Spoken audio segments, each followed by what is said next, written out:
E eu espero conseguir cumprir minha missão de fazer vocês também se apaixonarem pelo exame, que é o Raicozinho que a gente vai apresentar aqui. Queria saudar a querida doutora Minaura, comendadora, que está no bate-volta, chegou de Salvador, já está aqui, já não está nem dormindo. A família deve estar toda aí cansada pela honra, viu? De representar a nossa região. Também agradecer a presença de quem ainda está aqui até agora. Então, vamos lá, falar de avaliação tubária pelo ultrassom. Quem tem um pouquinho mais de idade sabe que a ultrassonografia é um método super limitado para avaliação das tubas uterinas, sempre foi. E antes a gente nem tentava olhar, né, Dani? Nem olhava. Hoje a gente já vê muito no 2D. A gente já consegue interpretar se a tuba uterina às vezes está aderida, se não está, se está espessada, se não está, mesmo sem contraste. E as coisas têm melhorado cada vez mais. E por que a gente vai estudar as tubas uterinas? Para que a gente precisa estudar as tubas? Porque sem as tubas térreas, sem as tubas funcionando, a mulher não consegue engravidar. E esse é um fator muito ligado à infertilidade. Vocês sabem o percentual de fator tubário numa mulher infértil? Quantas mulheres que são inférteis são inférteis por causa das tubas?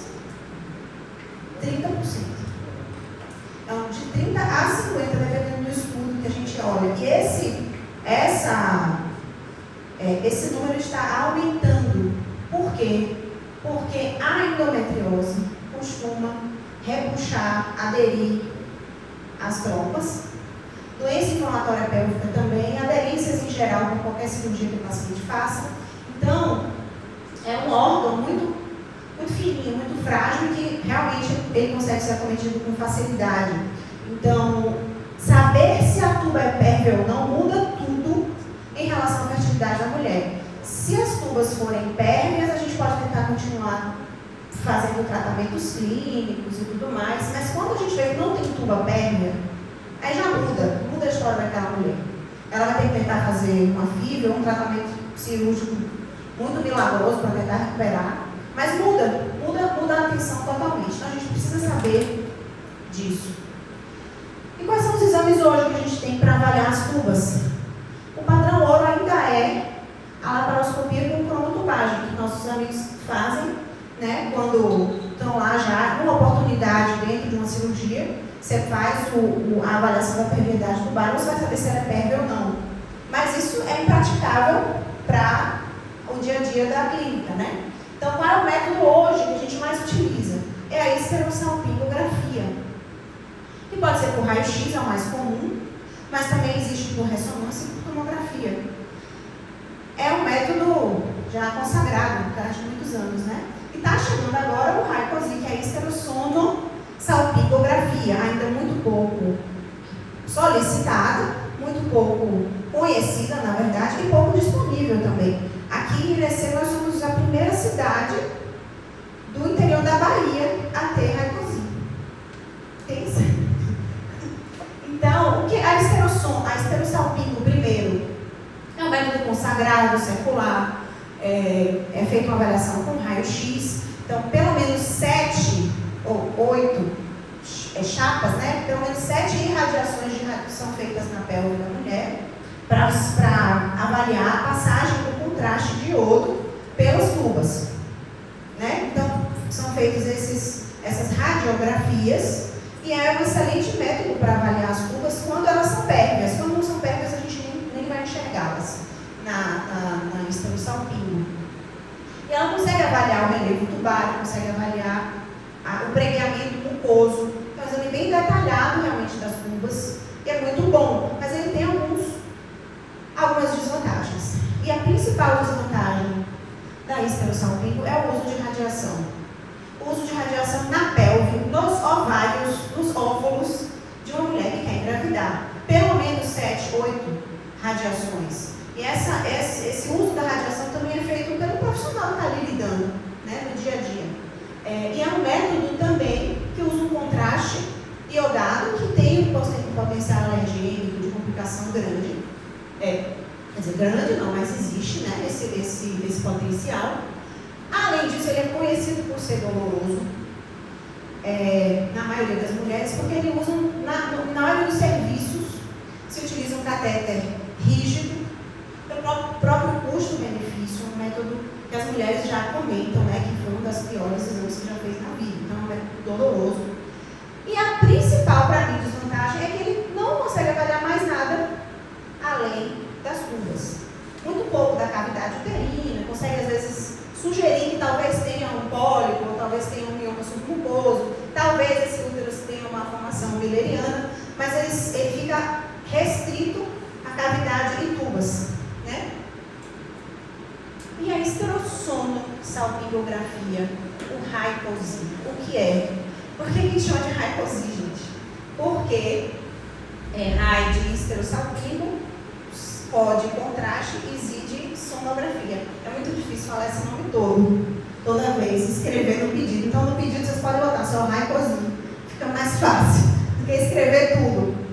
Porque o que diferencia é o sono-salpingo. Esterossalpingo e esterossono-salpingo. É muito parecido, muito chato essa diferenciação. E o que a gente faz de diferente da esterossalpingo? Primeiro, que a gente usa um catéter flexível, fininho, de alta qualidade, de silicone, que é inserido no colo do útero da mulher. A gente usa um contraste que não tem iodo, ele é feito de bolinhas de ar, que é o Sonovil. É um contrastezinho que vem da Suíça, da Itália e da Suíça, e que tem quase zero de potencial alergênico, porque ele é feito de gás, certo?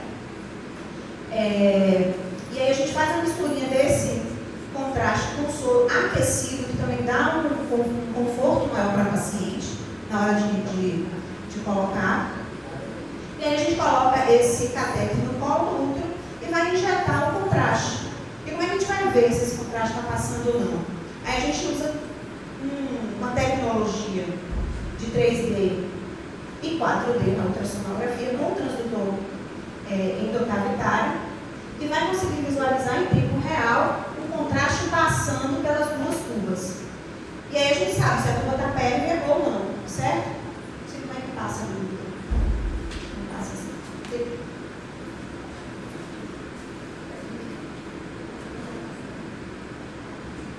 Aí o contrastezinho passando e preenchendo as tubas. A gente vê isso em tempo real, conversando com a paciente ali, que está deitada na maca com você. Você sabe se ela está sentindo dor ou não, qualquer desconforto ela vai te avisar. Então é lindo, o exame é muito bonito, muito mesmo. E já nos dá a informação da permeabilidade tubária imediatamente. Então ele é feito no conforto de uma sala de ultrassom, vai numa maca dura radiológica, né? E qual é a quantidade de dor associada ao procedimento? Claro que tem mulheres que têm dor, principalmente se ela tiver obstrução tubária. Ela vai sentir dor. O contraste vai tentar passar, ela vai ter talvez uma reação vasovagal. Pode acontecer? Pode. E qual é o percentual disso? A gente já sabe também. 6,5% das pacientes vão ter dor intensa.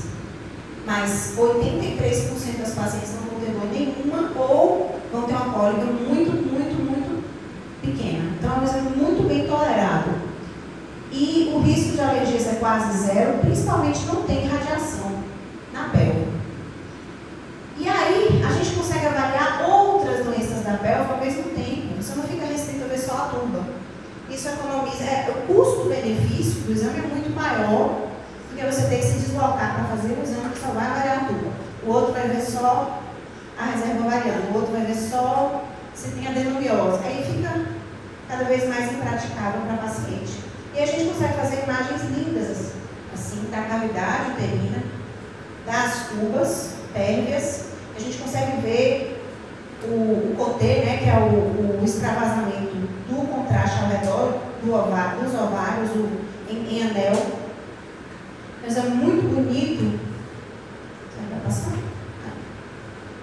Esse já é o caso meu aqui de DC. A gente vem passando bem bonitinho pelas tubas. Esse é o 4D. A gente pode fazer essa avaliação, a gente faz essa avaliação em três formas. No 4D, que é o cine passando, né, ao mesmo tempo. No 2D, depois a gente consegue ver o contraste também para confirmar o que a gente viu no 4D. E depois a gente ainda faz um 3D das tubas para confirmar de novo. Então, aqui é mostrando como é no 2D. Deixa eu ver se passa.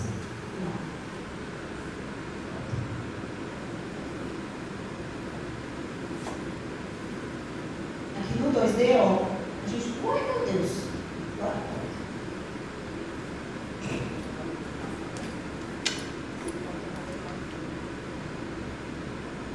Aí. A gente vendo aqui o contraste enovelando o ovário. E ele vindo aqui, ó, a cavidade uterina está aqui, ele passa, tá vendo? Passando pela tuba, pela porção intersticial da tuba. E depois ele segue e novela o ovário. E depois a gente vai ver que tem contraste também do fundo de saco, o que significa que teve um extravasamento para o peritônio. Né? É um exame muito bonito mesmo. Aqui, foi o caso da direção também aqui.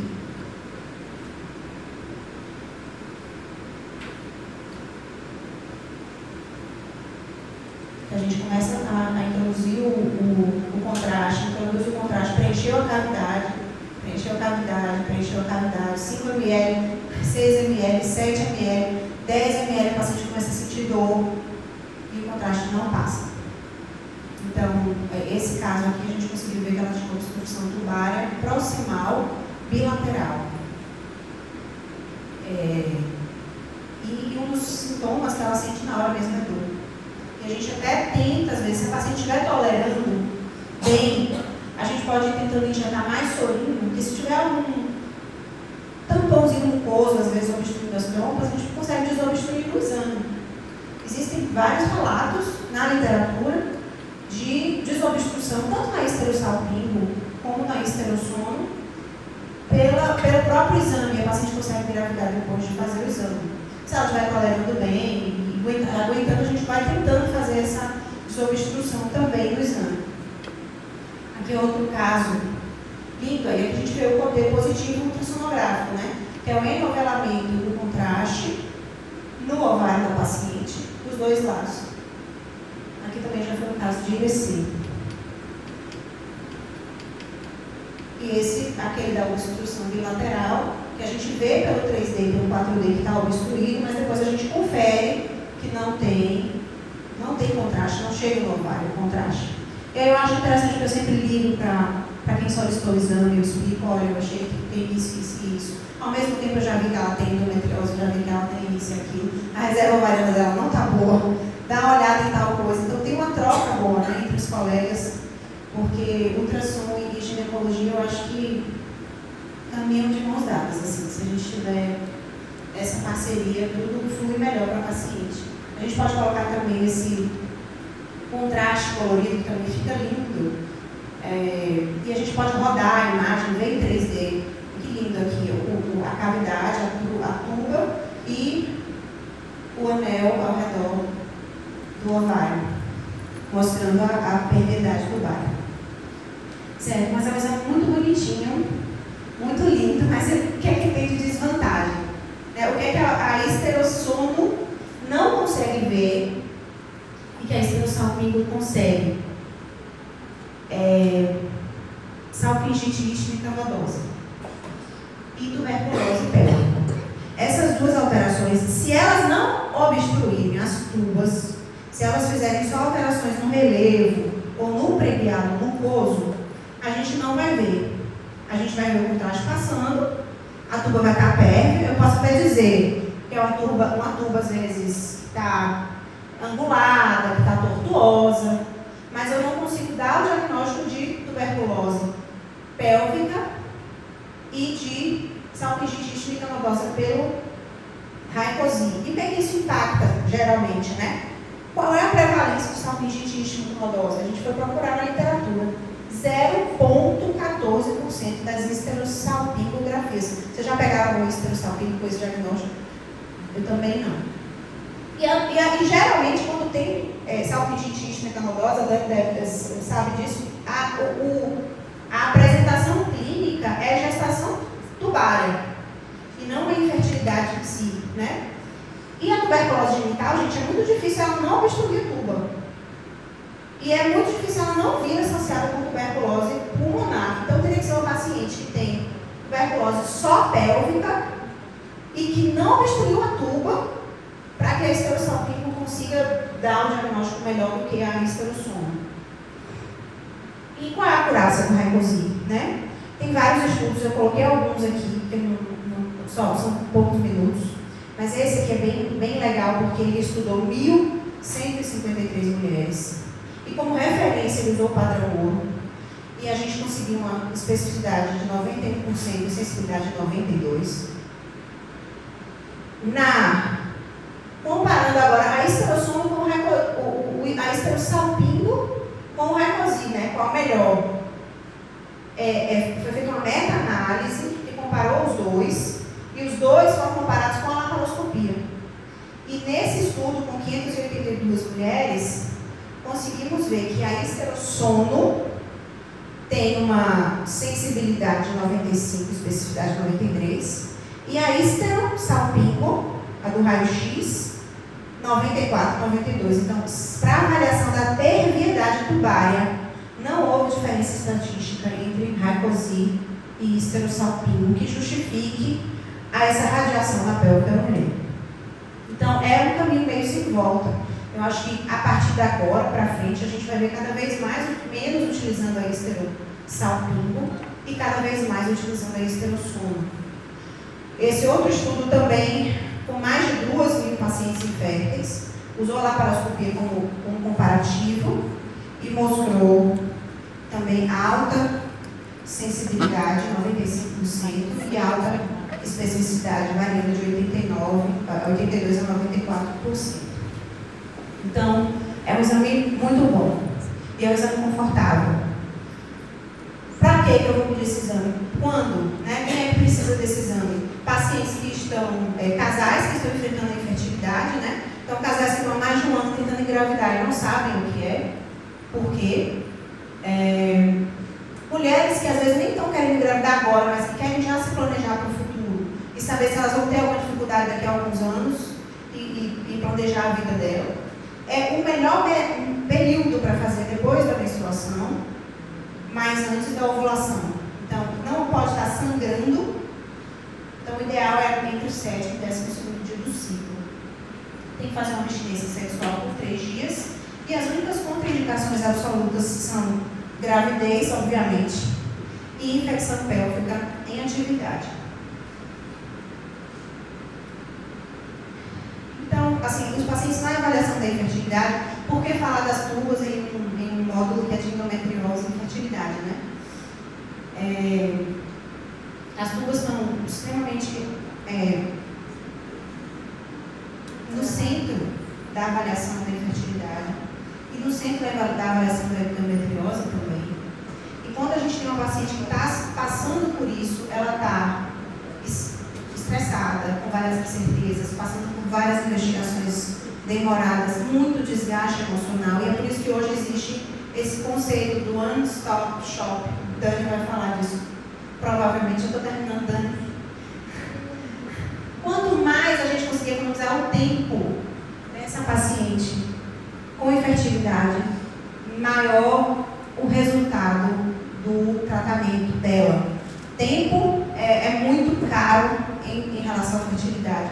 Vocês sabem disso. Então, uma mulher que está ali com 35 anos, 36, 37, a gente não tem como ficar perdendo muito tempo da vida dela com várias avaliações. Então, a gente hoje já está fazendo o que a gente chama de mapeamento da fertilidade. Foi cunhado, né, desse nome. É possível solicitar já esse exame, mapeamento da fertilidade. O que é isso? É um exame que melhora o custo-benefício das coisas, porque você faz em um exame só o Raicosi, mas você já faz pesquisa de endometriose junto. A gente já olha a cavidade uterina e o 3D para saber se tem malformação Milleriana. E já avalia a reserva ovariana dessa paciente ao mesmo tempo, tudo num exame só, que demora 1 hora, 1h30. Então, a paciente sai do exame com muitas respostas. E a gente ainda consegue colocar um sorinho na cavidade para conseguir avaliar a cavidade uterina. Melhor ainda. Então, muitas publicações recentes mostrando que a era agora da alta eficiência experiência na assistência dessas mulheres é a gente ser cada vez mais completo na nossa avaliação. Aqui é a esterossono, a colocação do soro na cavidade, para a gente conseguir ver melhor, delimitar melhor os miomas. Depois a gente consegue fazer um 3D, muitas imagens lindas. Aqui também mostrando o contraste entrando, a gente vê que é um úterozinho septado, que tem um pólipozinho nesse lado de cá. Isso consegue ser reconstruído no 3D. Aqui colocando o soro e vendo que a cavidade é normal. Essa daqui mostrando sinéquias na cavidade uterina. A gente consegue cada vez mais dar esse diagnóstico até no 2D, né, Iguinho? E Dani e Nathalie. Até no 2D a gente já está conseguindo ver sinéquia. Imagina quando coloca um sorinho. E aqui já são imagens de IVC também, dos exames que a gente tem feito, né? Mostrando a avaliação 3D do útero, o miominha aqui intracavitário, o laudo do Raicosi, que é bem bonitinho. Então, eu acho que o futuro é a gente conseguir cada vez mais acolher essas mulheres em um exame só e dar muitas informações úteis para vocês, cada vez mais, porque a experiência também do próprio examinador vai melhorando, né? E é isso. Agradeço a vocês pela presença. Estou à disposição se precisarem de mim, tiverem dúvidas, qualquer coisa de algum exame que eu tenha feito, e também para trocar qualquer experiência ali sobre o método, viu? Um beijo.